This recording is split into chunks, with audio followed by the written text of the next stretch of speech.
Hello student, how are you. Love classic 21 में आपका स्वागत है। मैं मुस्तकीम अहमद एक नए टॉपिक के साथ। बहुत इंपॉर्टेंट क्वेश्चन होने वाला आपका ये। आज का डेरिवेशन है आपका यहाँ पर। देखिए, किसी उत्तल या अवतल गोलीय परस्पर आपतित प्रकाश के अपवर्तन के लिए सूत्र n बटे V minus one upon U बराबर n माइनस वन बटे आर स्थापित कीजिए। जहां n अपवर्तनांक है, r जो है वक्रता त्रिज्या है, जबकि u और v जो है वस्तु की दूरी है और प्रतिबिंब की दूरी है आपके यहाँ पर। ठीक है नहीं। और इसमें एक क्वेश्चन आगे जुड़ा हुआ है यहाँ पर ये कि वास्तविक और आभासी प्रतिबिंब में क्या अंतर है, यानी कि वास्तविक और आभासी प्रतिबिंब में अंतर भी बताना। क्योंकि 2025 में ये क्वेश्चन आया है इतना कि वास्तविक और आभासी प्रतिबिंब में अंतर बताइए। तो ये क्वेश्चन बहुत इंपॉर्टेंट होने वाला आज का। बहुत इंपॉर्टेंट क्वेश्चन है बोर्ड के लिए। 2024 में आया हुआ क्वेश्चन था आपका, 23 में भी आया है ये आपका, और पीछे क्वेश्चन 22 में भी ये आया था आपका। तो देखिए यहाँ क्या है, किसी उत्तल या अवतल गोलीय परस्पर आपतित प्रकाश के अपवर्तन के लिए सूत्र n बटे V minus one upon U equal to n minus one बटे आर स्थापित कीजिए। तो हमें ये वाला फार्मूला स्थापित करना है। तो देखिए, इसमें उत्तल और अवतल दोनों के लिए आ सकता है। ये हमारे पास जो है अब हमने क्या देखिए, हमने यहाँ पर डायग्राम बनाया आपका ये। तो हमारे पास जो क्वेश्चन है ये है गोलीय उत्तल परस्पर अपवर्तन का सूत्र। क्या है? गोलीय उत्तल परस्पर अपवर्तन का सूत्र।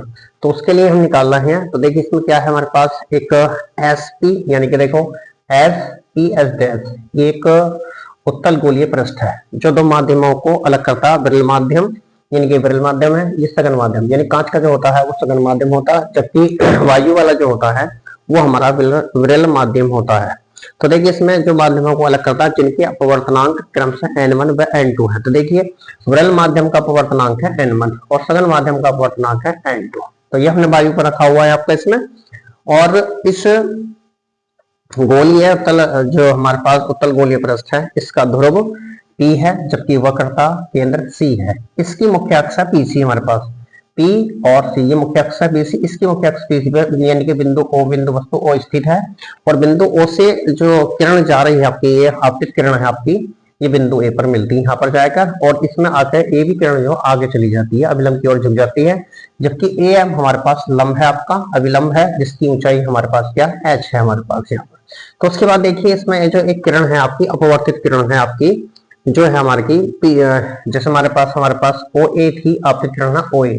तो बिंदु A पर नहीं मिल रही, यहाँ पर ये बिंदु A है आपका, पॉइंट A पर यहाँ पर ही मिल रही आपतित किरण OA, जाकर यहाँ मिल जाती है। जबकि AB जो है विलंब की ओर झुक जाती है, और AM जो है हमारे पास अभिलंब है, जिसकी ऊंचाई H। ऐसी इसमें एक किरण हमारी है PO, जो आगे को जा रही है। देखिए, अपवर्तन के नियम के अनुसार यह है अभिलंब की ओर झुकती है, यानी कि इसके पृष्ठ पर अभिलंबित गिर रही है। पृष्ठ पर ये पृष्ठ है हमारे पास, इस पृष्ठ पर अभिलंबित करते हुए आगे को बढ़ जाती है, ये आगे सीधी चली जाती है।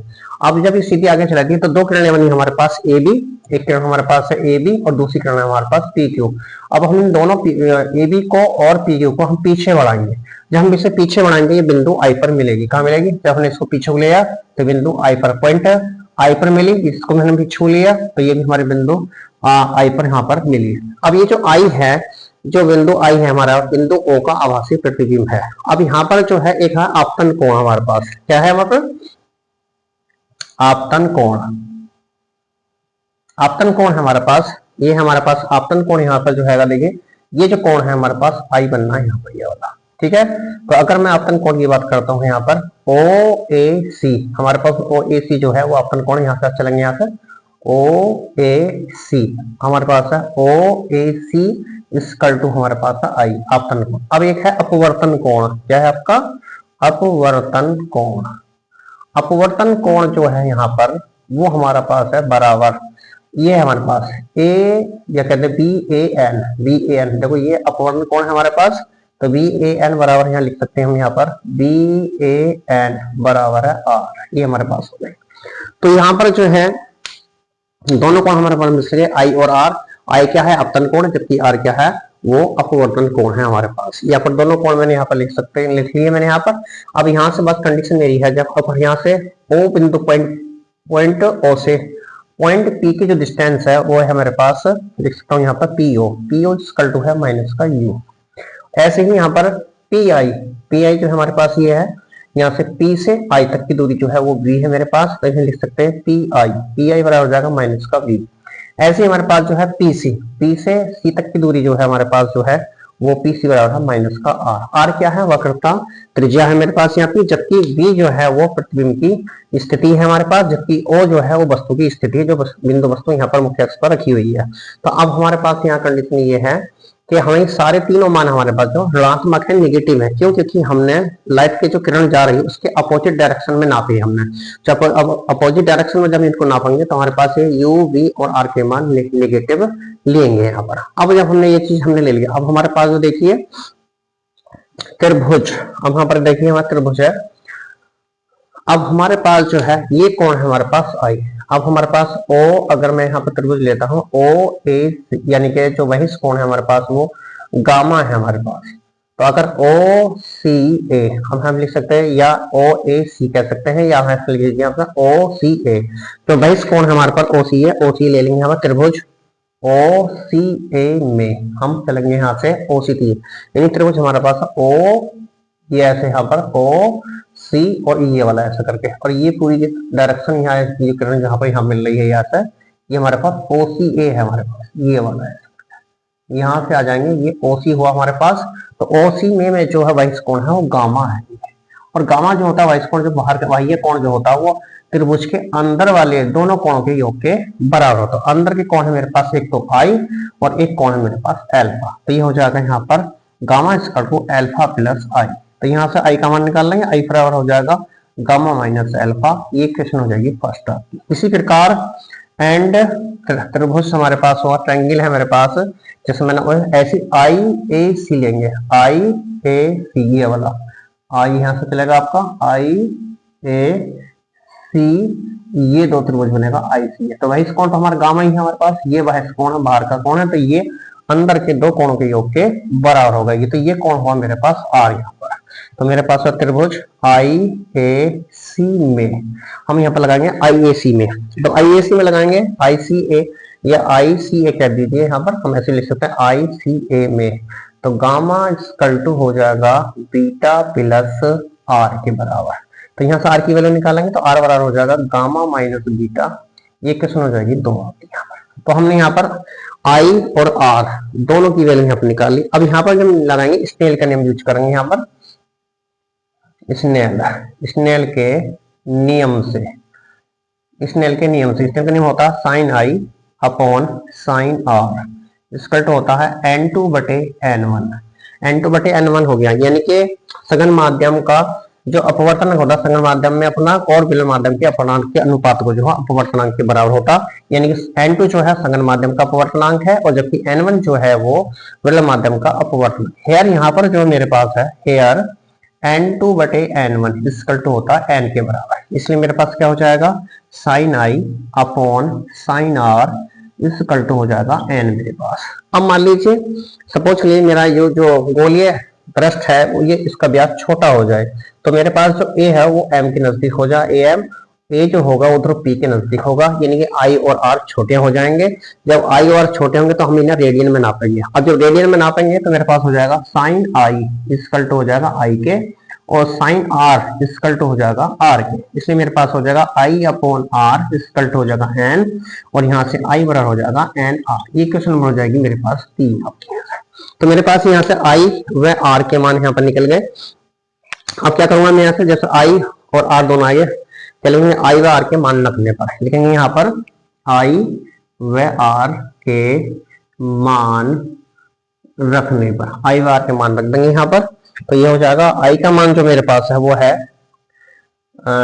गामा माइनस एल्फा बराबर है ना, और ये हो जाएगा n, इसका हो जाएगा gamma minus beta, gamma minus beta हो जाएगा इसका, क्योंकि हमारे पास r की वैल्यू जो है वो गामा माइनस बीटा है, जबकि i की वैल्यू है हमारे पास गामा माइनस एल्फा। तो ये हो जाएगा यहाँ से गामा माइनस एल्फा बराबर n gamma minus n beta, इसको धर लिया हूँ मैं। तो n बीटा माइनस एल्फा बराबर हो जाएगा हमारे पास यहाँ पर हो जाएगा n गामा माइनस गामा। तो ये हो जाएगा n beta equal to gamma equal to, ये हो जाएगा n beta minus alpha equal to n minus 1 into gamma. ये क्वेश्चन हो जाएगी मेरे पास 4 आपकी। ये क्वेश्चन मान गए। अब मान लीजिए हमारे पास क्या है, क्योंकि पृष्ठ का जो व्यास है वो छोटा माना गया है, तो मेरे पास अगर ये छोटा माना गया है तो मेरा ए और एम जो होंगे वो ध्रुव पी के नजदीक होंगे, जिससे मेरे पास अल्फा बीटा गामा भी छोटे होंगे। तब मेरे पास अल्फा बीटा कोण जो है मेरे पास ये अल्फा बीटा गामा छोटे क्यों हो जाएंगे, क्योंकि मेरे पास ए और एम जो है ध्रुव पी के नजदीक है। और नजदीक होने के बाद क्योंकि जो गोले का गोलीय पृष्ठ है वो उसका जो व्यास है वो छोटा माना गया, और छोटा मानने पर क्या हुआ यहाँ पर ए है, ए बिंदु पॉइंट ए और एम दोनों जो है ध्रुव पी के नजदीक हो जाएंगे, इसलिए मेरे पास अल्फा बीटा गामा यानी कि वो भी तीनों ही मेरे छोटे हो जाएंगे, क्योंकि गोले का व्यास जो है, गोले का जो पृष्ठ है वो छोटा है और अल्फा बीटा भी छोटे होंगे। इस प्रकार हम इन्हें दे दिए, यानी कि हम इस प्रकार है जो हमारे पास ए और एम होगा वो ध्रुव पी के नजदीक होगा। इस प्रकार हम ले सकते हैं यहाँ पर अल्फा, तो अल्फा बराबर हो जाएगा tan अल्फा बराबर ए एम बटे एम ओ के बराबर होगा, और एम ओ बराबर हो जाएगा पी ओ के बराबर, लगभग पी ओ के बराबर होगा। यहाँ पर हो जाएगा ए एम बटे पी ओ और बराबर हो जाएगा एच बटे माइनस का यू।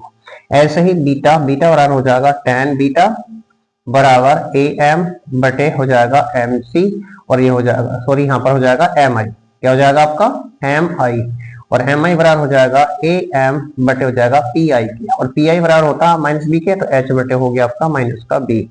ऐसी गामा स्कल टू हो जाएगा tan gamma equal to A M बटे हो जाएगा एम सी, और ये बराबर हो जाएगा ए एम बटे हो जाएगा पी सी, यानी कि एम सी और पी सी दोनों लगभग बराबर है, ऐसी एम आई पी सी के लगभग बराबर है, हम लिख सकते हैं एच बटे माइनस का आर यहाँ पर। अब लिखेंगे अल्फा कॉमा बीटा व गामा के है ना के मान समीकरण 4 में रखने पर, समीकरण 4 में रख देंगे जो हमने बनाई है ये वाली, इसमें यहाँ पर रख देंगे, तो ये हो जाएगा एन बीटा का मान एच बटे बीटा का मान है माइनस का बी, तो माइनस का एन एच बटे बी हो गया, माइनस अल्फा का मान है एच बटे माइनस का यू बराबर एन माइनस 1 और हो जाएगा एच बटे माइनस का आर। अब यहाँ से एन एच बटे माइनस का बी प्लस एच बटे यू बराबर minus H into N minus 1 बटे आर कर लेंगे। अब यहाँ से माइनस एच कॉमन ले लूंगा, तो ये हो जाएगा माइनस एच जब कॉमन ले लूंगा अंदर बचेगा एन बटे वी माइनस 1 अपॉन यू बराबर minus H into N minus 1 बटे आर। तो माइनस एच से माइनस एच कैंसिल हो जाएगा, तो एन बटे वी माइनस 1 अपॉन यू बराबर हो जाएगा एन माइनस 1 बटे आर। यही वाला फार्मूला मुझे इसमें निकालना था, क्योंकि एन क्या है अपवर्तनांक है, जबकि आर क्या वक्रता त्रिज्या है। अब सपोज के लिए मेरे पास क्या था, बट मेरे पास था n2 बटे n1 बराबर n के था, तो n के स्थान पर क्या रख दूंगा n2 बटे n1 रख दूंगा यहाँ, तो n2 बटे n1 बटे v माइनस 1 अपॉन u बराबर n2 बटे n1 माइनस 1 बटे r। अब इस दोनों पक्षों में n1 से मल्टीप्लाई करूंगा, यहाँ पे n1 से हो जाएगी, यहाँ पे भी यहाँ पे भी, तो ये हो जाएगा n2 बटे n1 गुणा n1 बटे v माइनस n1 बटे u बराबर n2 बटे n1 गुणा n1 माइनस n1 बटे क्या हो जाएगा r। n1 से n1 कैंसिल हुआ, n1 से n1 कैंसिल हुआ, तो n2 बटे v माइनस n1 बटे u बराबर n2 माइनस n1 बटे r। यही मुझे सिद्ध करना था। क्वेश्चन अगर ऐसा है तो यहाँ तक करना है, बाकी क्वेश्चन हमारा ये जो हमारे क्वेश्चन में था वो ये था n बटे v minus 1 upon u equal to n minus 1 बटे r सिद्ध करना था। दोनों के लिए अवतल और उत्तल दोनों के लिए कंडीशन होगी। अगर यहाँ पर जो मेरे पास क्वेश्चन था वो था अवतल यानी अवतल पृष्ठ पर, यानी गोलीय अवतल पृष्ठ पर अपवर्तन का सूत्र। अब उत्तल के लिए जो होगा, जहां r को मैंने माइनस लिया या माइनस r ले, ये प्लस हो जाएगा, यानी कि उत्तल के लिए है ये हमारे पास PO जो होगा वो PO बराबर माइनस का U ऐसी रहेगा, ऐसी PI बराबर माइनस का V रहेगा, लेकिन PC जो होगा वो प्लस R लिया जाएगा दूसरे के लिए।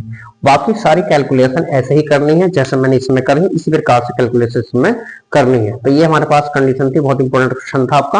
अब इसमें क्वेश्चन लगा वास्तविक और आभासी प्रतिबिंब में क्या अंतर है। देखिए, वास्तविक प्रतिबिंब को हम पर्दे पर प्राप्त कर सकते हैं, यानी कि वास्तविक प्रतिबिंब जो होता है वो पर्दे पर हम प्राप्त कर लेंगे, जबकि आभासी प्रतिबिंब को हम पर्दे पर प्राप्त नहीं कर सकते, बल्कि इसका हम फोटो ले सकते हैं। यानी आभासी प्रतिबिंब का जो हम फोटो खींचा जा सकता है, जबकि वास्तविक प्रतिबिंब का फोटो नहीं खींचा सकता।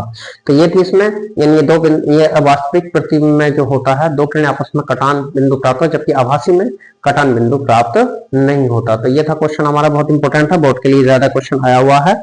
और इसको ध्यान रखना, एक क्षमता के लिए फार्मूला होता है क्षमता पी जो होती है वो बराबर होती है 1/f। f का 1/f जब लिखेंगे जब ये हमारे पास मीटर में होगी फोकल दूरी। पी क्या है? क्षमता है, पावर है आपकी, power equal to 1 focal length है, या इसको आप लिख सकते हैं यहाँ पे power P equal to 100/f।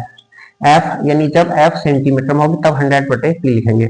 और जो p जो होती है, जो पावर होती है, वो फोकल दूरी की व्युत्क्रम होती है, यानी ये फोकल दूरी के व्युत्क्रम को ही लेंस की क्षमता कहते हैं। तो ये क्वेश्चन हमारा पास यहाँ कंप्लीट हो जाता है। और लेंस की क्षमता का जो मात्रक होता है वो डायोप्टर होता है, जिसे कैपिटल डी से प्रदर्शित करते हैं।